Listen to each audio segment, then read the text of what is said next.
Di hari pertamanya ikut pelatihan untuk menjadi seorang tentara, pemuda ini mencari tempat duduk, namun tak seorang pun mau duduk dengannya. Hingga akhirnya seseorang menawarinya untuk duduk dengannya. Dan itulah hari pertamanya berkenalan dengan Bala, teman barunya. Bala adalah cucu dari seorang kakek yang merupakan seorang perancang pakaian dalam terbaik, dan buyutnya adalah seorang perancang pakaian dalam pribadi untuk keluarga kerajaan Inggris. Bahkan kakek buyutnya adalah seorang perancang pakaian dalam untuk seorang kaisar dan keluarganya. Dan Bala berkata kalau dia akan memulai usaha pakaian dalamnya sendiri setelah selesai mengabdi dari militer. Dan mereka pun tiba pada suatu kamp tentara dan akan memulai pelatihan mereka hari itu. Setelah menghadap dan melapor ke pelatih kepala, mereka pun memulai aktivitasnya. Melihat pakaian dalam yang dipakai oleh si pemuda, temannya berkata kalau potongan kainnya tidaklah nyaman untuk dipakai, dan menunjukkan pakaian dalam yang dipakainya begitu nyaman dan lebih leluasa bergerak. Juga mengatakan kalau celana dalamnya tidaklah nyaman, dan menunjukkan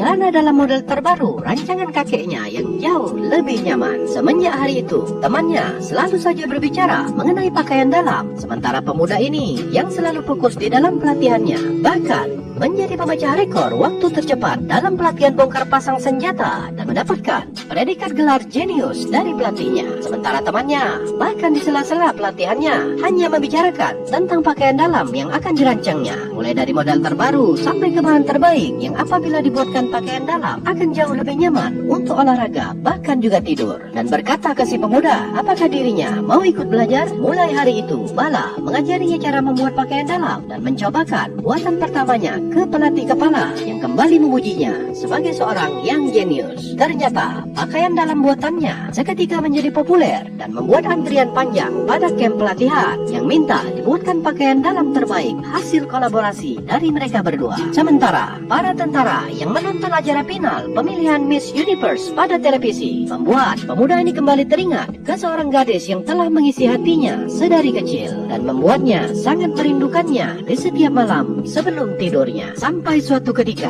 temannya menunjukkan sebuah surat kabar dan pemuda ini mendapati berita kalau si gadis rupanya sedang ditahan oleh polisi karena foto bugilnya pada suatu majalah model dewasa. Kita